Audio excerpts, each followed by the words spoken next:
출애굽기 18장 13절에서 마지막 절까지 제가 봉독하겠습니다. 이튿날 모세가 백성을 재판하느라고 앉아있고 백성은 아침부터 저녁까지 모세 곁에 서 있는지라. 모세의 장인이 모세가 백성에게 행하는 모든 일을 보고 이르되 내가 이 백성에게 행하는 이 일이 어찌 됨이냐?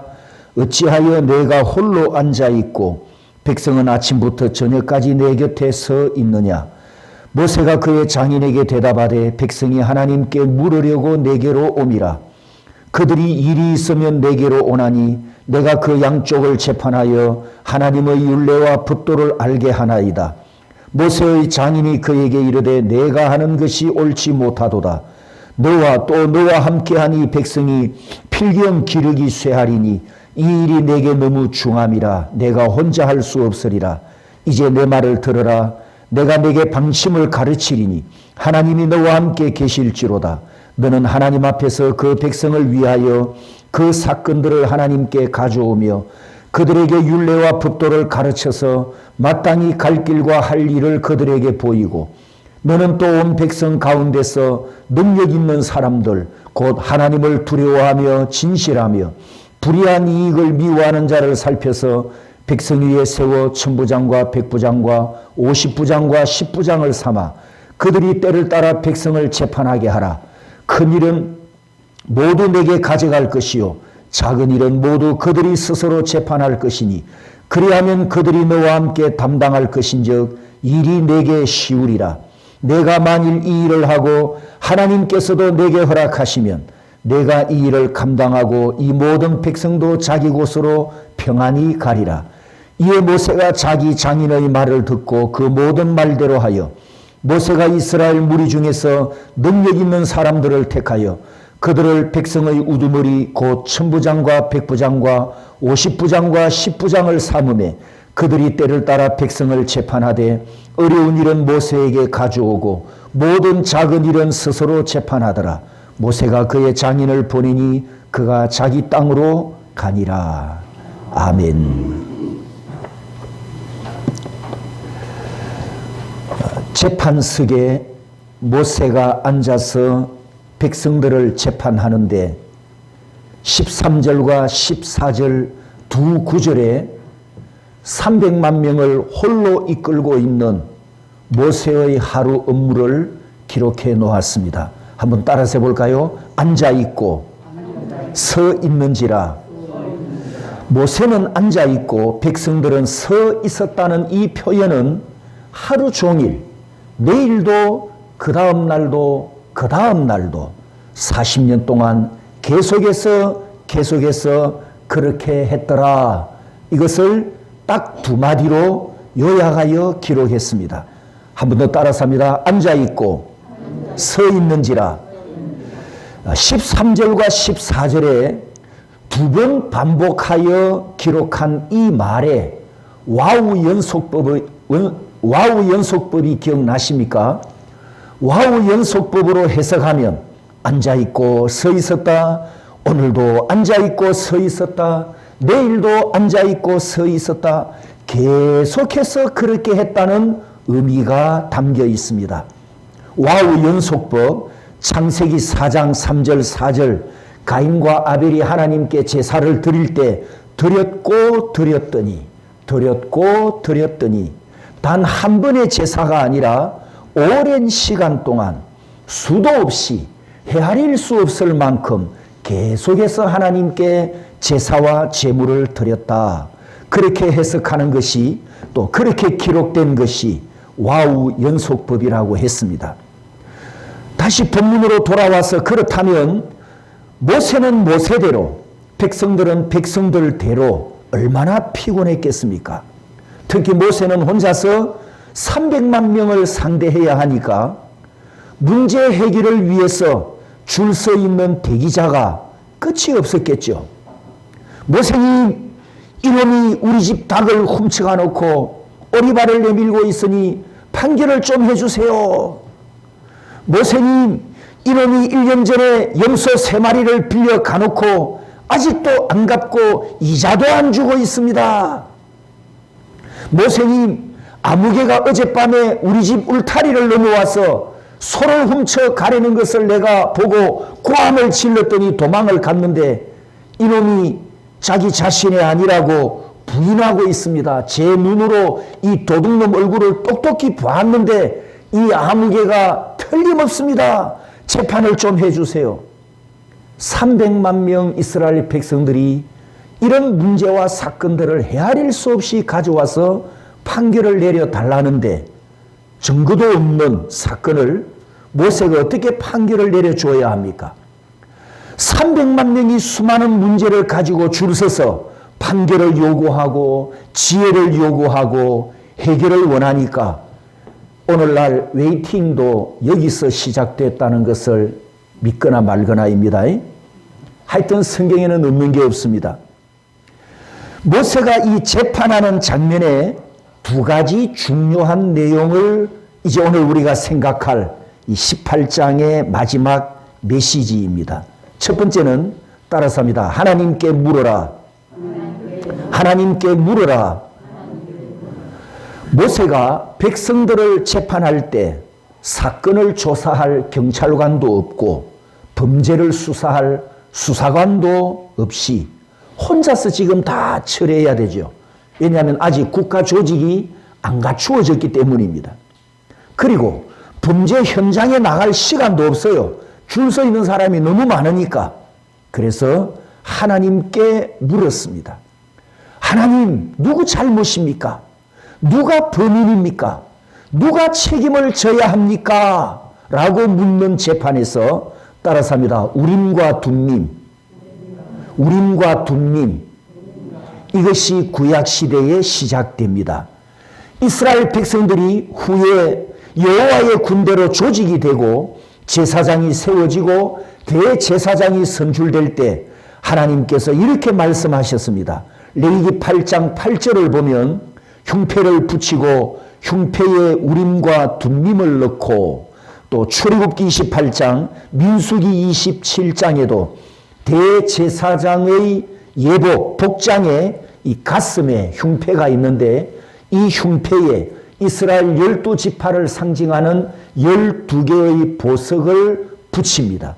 이 전체를 이 흉패 전체를 판결 흉패 혹은 우림과 둠밈 이렇게 이름을 붙여서 이 우림과 둠밈이 대제사장이 지성소에 들어가서 하나님의 뜻을 묻는 도구로 쓰여졌습니다. 하나님께 물었을 때 하나님이 응답해 주시는데 이 우림과 둠밈을 통해서 응답해 주셨단 말이죠. 그래서 이 여기에 대한 자세한 내용은 나중에 출애굽기 28장에 본문이 나오기 때문에 그때 말씀드리도록 하겠습니다.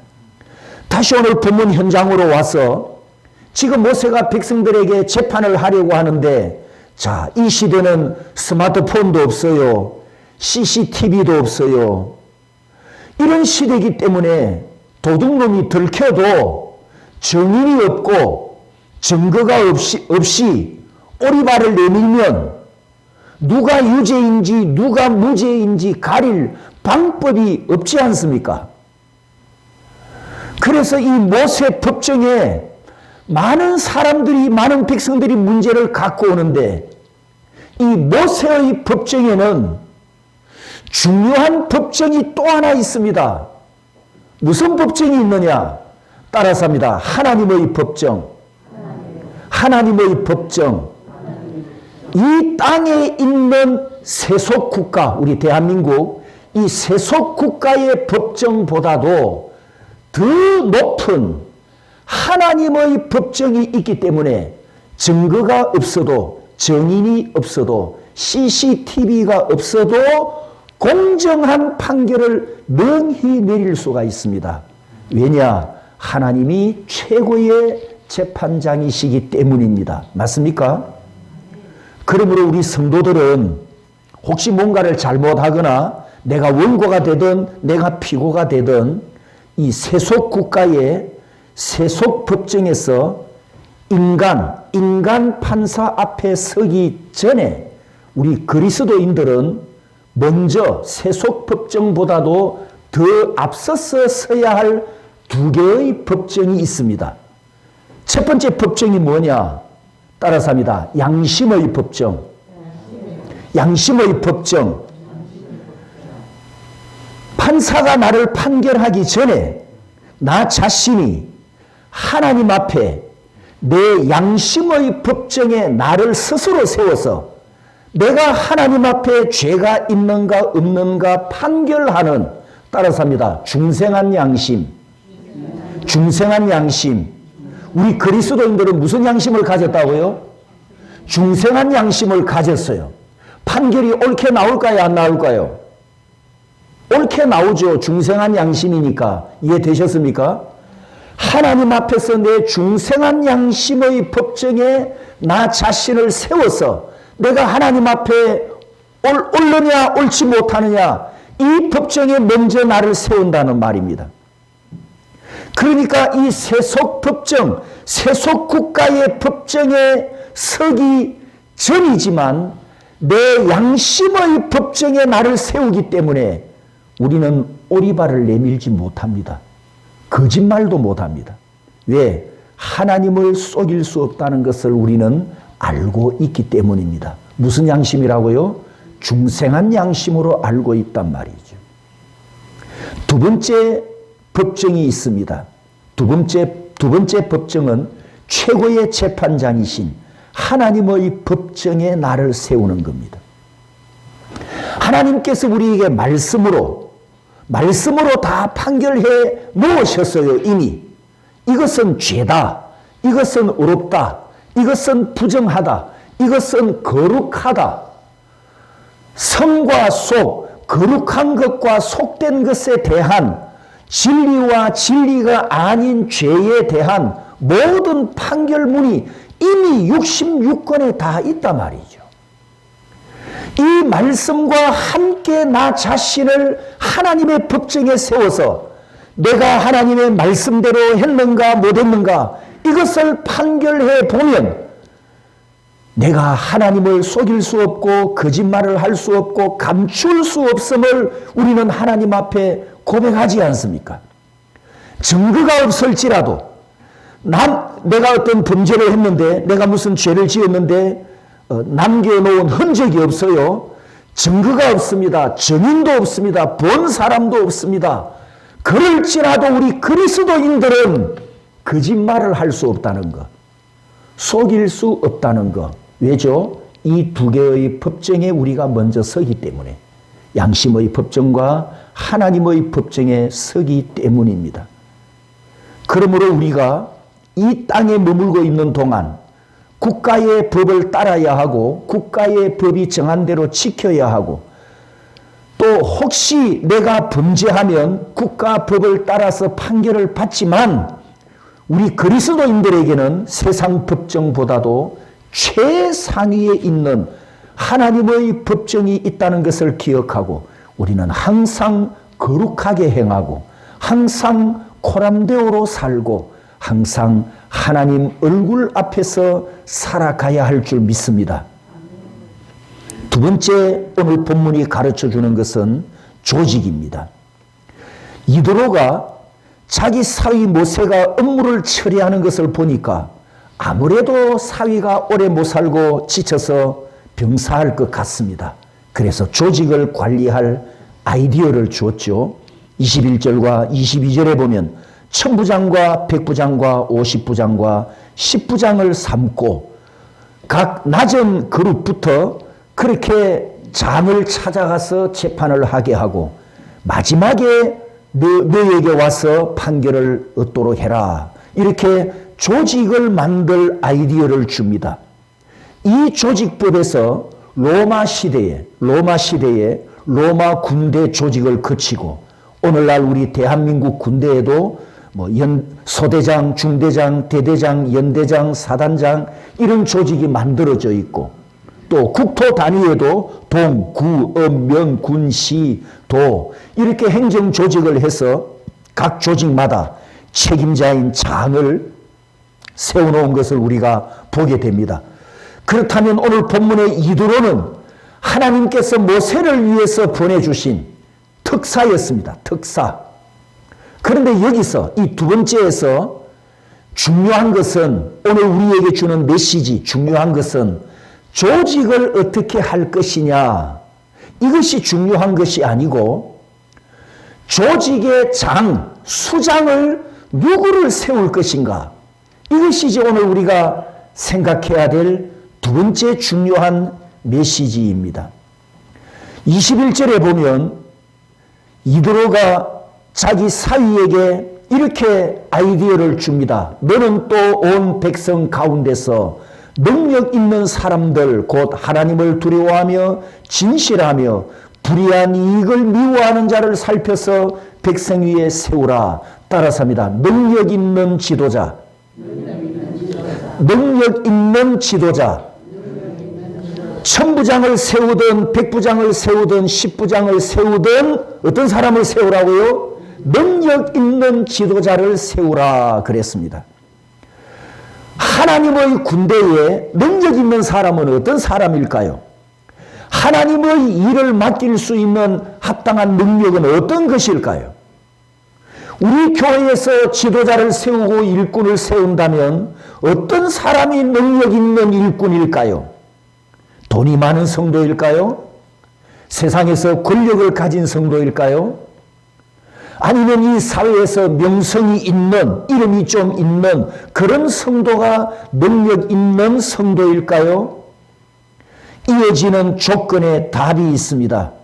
두 번째, 따라서 합니다. 하나님을 두려워하는 자. 어떤 사람이 능력 있는 지도자라고요? 하나님을 두려워하는 자. 여기 두려워한다, 야레는 경외한다라는 것과 같은 뜻입니다. 우리가 하나님을 경외한다, 하나님을 두려워한다, 같은 뜻입니다. 하나님의 일을 맡길 능력 있는 사람은 어떤 사람인가? 하나님을 경외하는 자, 하나님을 두려워하는 성도입니다. 그래서 교회 일꾼을 세울 때, 장로를 세울 때, 권사와 집사와 교사를 세울 때 돈 많은 사람, 빽 있는 사람, 권력 있는 사람이 능력자가 아니고 하나님을 두려워하는 성도를 세워야 그 직분자가 능력 있게 감당하도록 성령의 기름을 하나님께서 부어주시지 않겠습니까? 하나님을 두려워하는 직분자는 하나님 앞에서 두려운 짓을 절대 안 합니다. 못하죠. 왜? 하나님을 경외하기 때문에, 하나님을 사랑하기 때문에 두려운 짓을 못합니다. 하나님을 두려워하기 때문입니다. 제가 가끔 말씀을 드리지만 교회 직분자 중에, 우리 교회가 아닙니다, 교회 직분자 중에 하나님을 두려워하지 않는 그리스도인들을 이 한국 교회 안에서 어렵지 않게 볼 수 있습니다. 어렵지 않게. 하나님을 두려워하지 않기 때문에 교회 안에서 하나님을 두려워하지 않는 짓을 눈 하나 깜빡 안 하고 합니다. 많이 합니다. 양심의 가책과 두려워하는 것이 전혀 보이지 않습니다. 성도 여러분, 이 진리를 깨달으시기를 원합니다. 하나님 나라의 능력자는 돈이 많고 힘이 있는 성도가 아니라는 것을, 돈이 필요하긴 하지만 돈이 하나님의 일에 능력이 아니라는 것을 우리는 알아야 합니다. 그래도 돈 필요합니다. 복음을 전해야 하니까요. 복음을 전해야 하니까. 그래서 거룩한 부자가 많이 나와서 복음을 땅 끝까지 증거하는 일에 귀하게 쓰임 받기를 원합니다. 신령한 세계와 신령한 조직에서 능력 있는 일꾼의 첫 번째 조건은 하나님을 두려워하고 하나님을 경외하는 성도를 세우라, 이렇게 우리에게 말씀합니다. 두 번째 조건은 따라서 합니다. 진실한 자. 진실한 자. 진실한 사람이 하나님 나라의 능력 있는 지도자의 자격을 가집니다. 여기 진실, 여러분 기억나시죠? 에메터, 진리, 하나님의 진리, 진리의 말씀을 에메터라고 하는데, 하나님 나라의 능력 있는 일꾼은 그 속이 진실하기도 하고 그 속에 진리의 말씀을 가지고 있는 성도입니다. 이 에메트가 참 신기한 단어인데요. 제가 올해 신년 첫 주일에 에메트 첫 글자 알레프와 마지막 글자 타브를 여러분에게 이미 말씀드렸었습니다. 구약 성도들은 진리를 어떻게 생각을 했느냐 하면 이 진리가 에메트라는 글자니까 하나님으로부터 계시를 받으면서 진리를 계시받으면서 구약 성도들은 진리를 이렇게 생각하고 적용을 했습니다. 엘로힘 할 때 엘로힘 이게 전능하신 하나님의 이름이라고 했지 않습니까? 그래서 엘자가 들어가는, 즉 다르게 표현하면 하나님과 관계되는 모든 단어에는 알레프, 이 첫 글자 알레프가 들어가기 때문에 하나님과 관계되는 모든 것은 진리이고 하나님과 관계되지 않는 것은 진리가 아니다. 이렇게 적용하고 해석을 했습니다. 자, 알레프 첫 글자, 이 글자가 들어간 단어를 보면 구약 성경입니다. 아버지, 믿음, 빛, 사랑, 아멘, 또 여러분 잘 아는 선지자 엘리야, 나의 하나님은 여호와시다, 이런 뜻을 가진 엘리야. 이 단어를 보면 히브리어는 오른쪽에서 왼쪽으로 쓴다 그랬죠. 첫 글자에 이 알레프가 전부 들어가 있습니다. 따라서 이 성경시대 성도들에게는 진리가 무엇이냐? 하나님이 진리의 하나님이시고 하나님의 말씀이 진리의 말씀이고 하나님께서 역사하시는 것이 진리이고 하나님께서 개입하시는 것이 진리였습니다. 이 첫 글자 알레프와 신약에는 히라보 첫 글자 알파, 이 뜻이 시작, 처음 이런 뜻이어서 진리는 에메트, 진리는 하나님으로부터 시작되었고 하나님으로부터 출발했으며 이 모든 만물을 창조하신 엘로힘, 전능하신 하나님 그분이 곧 진리이심을 여러분 믿습니까?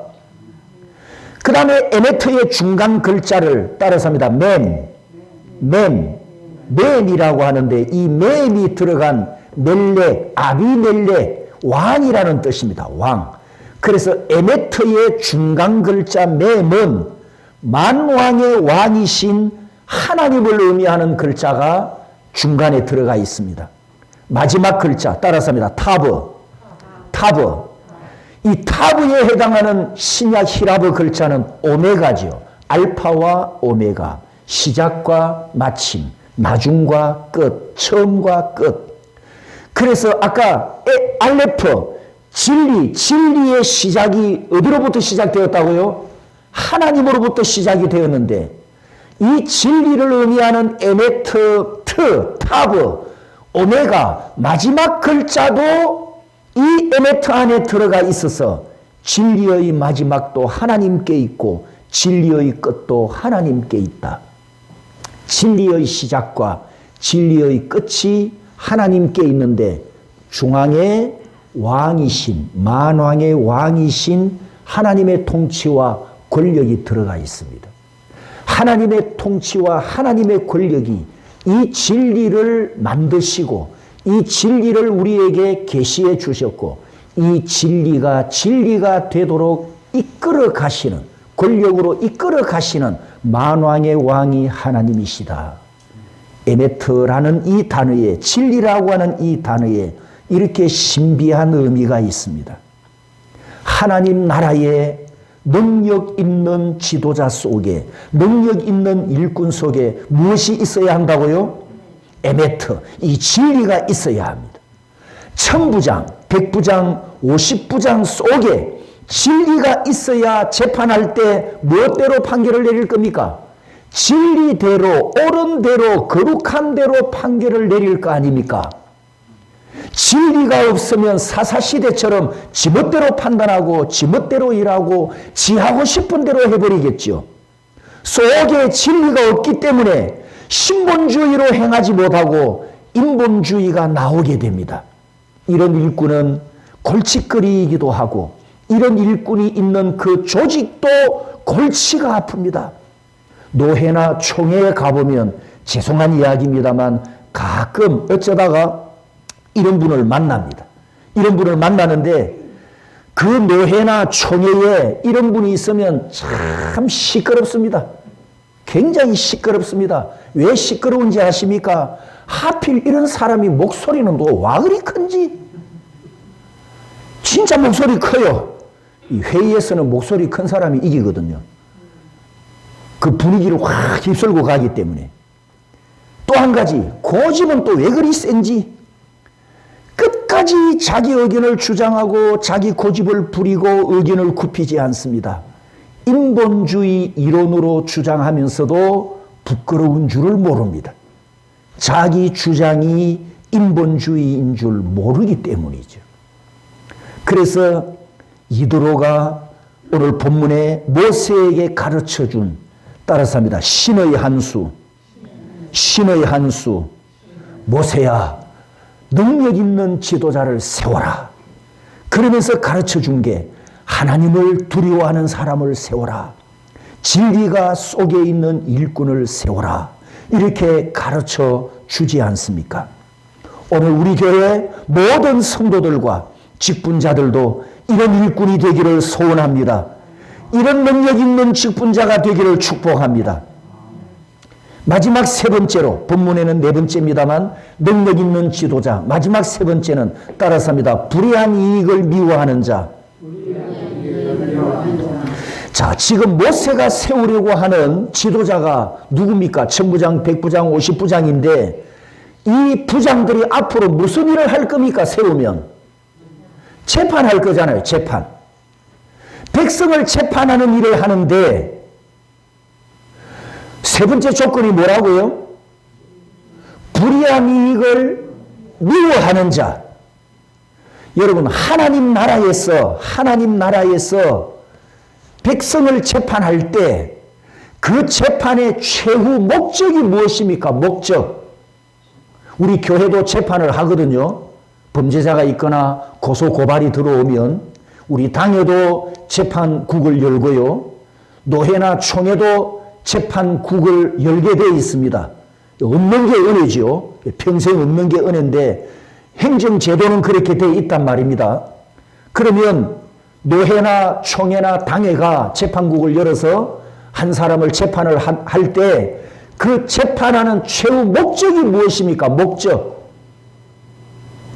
공동체가, 교회라고 하는 공동체가, 노회나 총회라고 하는 공동체가 하나님의 거룩함에 이르고 하나님의 거룩하심을 드러내는 데 목적이 있습니다.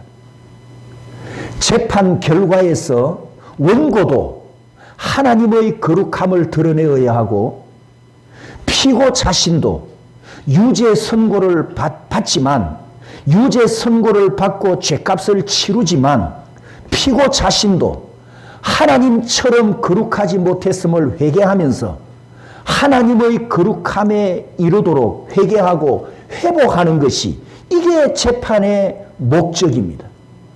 교회 재판은 한 사람을 죽이고 한 사람을 살리는 데 목적이 있는 것이 아니고 육신적으로 살리는 데 목적이 있는 것이 아니고 명예를 죽이는 데 목적이 있는 것이 아니고 원고든 피고든 모든 공동체가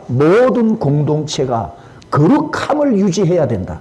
하나님처럼 거룩해야 한다. 여기에 모든 재판의 최종 목적이 있습니다. 그래서 천부장과 백부장과 50부장이 하나님처럼 이 거룩한 목적을 두고 누가 의인이냐, 누가 악인이냐, 누가 범죄자냐 이렇게 판결을 내려야 하는데 재판관이 아무개처럼 50억 받아먹고 어떤 판결을 내리겠습니까? 우리 교회 일꾼들이 하나님의 거룩을 닮아야 하고 거룩함을 추구해야 되기 때문에 불의한 재물과 부정한 뇌물에 절대 묶이면 안 된다는 것을 이드로를 통해서 세 번째 능력 있는 지도자 조건을 우리에게 가르쳐 주셨습니다. 결론을 내리겠습니다. 일꾼을 세우는 기준은 세 가지입니다. 하나님을 두려워하는 자, 진리가 속에 있는 자, 불의한 재물을 거부하는 자. 여러분, 이런 일꾼을 세워야 하나님께서 능력의 기름을 부어주셔서 능력 있는 일꾼으로 사용하실 줄 믿습니다. 저 자신도 마찬가지이고 우리 교회 모든 재직들과 모든 성도들도 하나님을 두려워하고 진리의 말씀을 따르고 불의한 것을 거부함으로 항상 하나님의 거룩하심을 나타내기를 소원하고 축복합니다. 하나님께 능력 있는 지도자로 우리 교회도 능력 있는 일꾼으로 우리 모든 성도들도 쓰임 받기를 주님의 이름으로 축복합니다.